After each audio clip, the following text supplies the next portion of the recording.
లూలు సంస్థ కానీ, అలాగే అమర్ రాజా కానీ, ఇలా అనేక ఐటీ సంస్థలు అయితే, ఫ్రాంక్లిన్ టెంపుల్టన్, ఇలాంటి అనేక సంస్థలు, ప్రపంచ దిగ్గజాల సంస్థలు వెనక్కి వెళ్ళిపోయినాయి. అదానీ డేటా సెంటర్ విశాఖపట్నంలో ఇస్తే వాళ్ళని వెనక్కి పంపించేశారు. ఇలా అనేక సంస్థల్ని ఈ రాష్ట్రం నుంచి వెళ్ళగొట్టినటువంటి జగన్మోహన్ రెడ్డి గారికి, వాళ్ళ టీంకి అసలు మాట్లాడే అర్హత ఉందా? పనికి మాలిన రోజారాణి గారు మాట్లాడుతుంది. ఆవిడ ఏం మాట్లాడతారని పక్కన మంత్రి గారు మాట్లాడింది చూడండి. ఆయన కూడా దావోస్ వెళ్ళారు. అక్కడ ముఖ్యమంత్రి గారు, తెలంగాణ ముఖ్యమంత్రి గారు, మంత్రి గారు దిద్దెల శ్రీధరబాబు గారు, వారు కూడా దావోస్లో చంద్రబాబు నాయుడు గారి దగ్గర ఉన్నప్పుడు వారు కూడా పక్కన ఉన్నారు. వాళ్ళంతా చెప్పారు. అసలు దావోస్ అనే ఎక్కడుందో తెలుసమ్మా?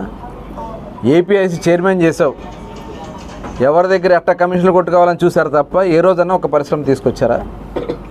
టూరిజం మంత్రిగా పనిచేశారు. టూరిజం రాష్ట్రాన్ని భ్రష్టు పట్టించి ఎవరు ఆంధ్ర రాష్ట్రం రాకూడదు అన్నంత దరిద్రం చేసి పెట్టినటువంటి పరిస్థితి మీది ఉందే. మీరు కూడా మాట్లాడతారు. ఇంకొక ఆయన ఉన్నాడు, కోడి ఇప్పుడే గుడ్డు పెట్టింది, ఆ గుడ్డి పొదగాలి, కోడి అవ్వాలని చెప్పి 5 ఏళ్ళు కౌరులు చెప్పినటువంటి ఎవరైనా అమర్నాథ్ ఏమనంటే అప్పడాలు చపాతీలు ఒడియాల కంపెనీలు వచ్చినాయని చెప్తారండి.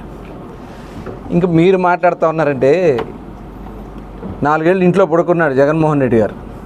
అక్కడికి వెళ్తే చలేస్తుంది, చలేస్తే జలుబు వస్తుంది, జలుబు వస్తే జ్వరం వస్తుందని ఇంట్లో పడుకున్నటువంటి జగన్మోహన్ రెడ్డి గారు పబ్జీ ఆడుకుంటూ రాష్ట్రం గురించి పట్టించుకోకుండా ఇవాళ రాష్ట్రానికి ఇంత పెద్ద ఎత్తున పెట్టుబడి తీసుకొస్తే ఈ రాష్ట్రం గురించి మాట్లాడాల్సినటువంటి దాంట్లో సహకరించాలి. కానీ వీళ్ళది ఎంత దుర్మార్గమైనటువంటి కార్యక్రమం అంటే, ప్రభుత్వం వచ్చిన వెంటనే శాంతి భద్రతలు లేవని చెప్పి భయపెట్టాలని ప్రయత్నించాడు. అంటే ఎవరు ఇన్వెస్టర్స్ రాకూడదు ఆంధ్ర రాష్ట్రానికి.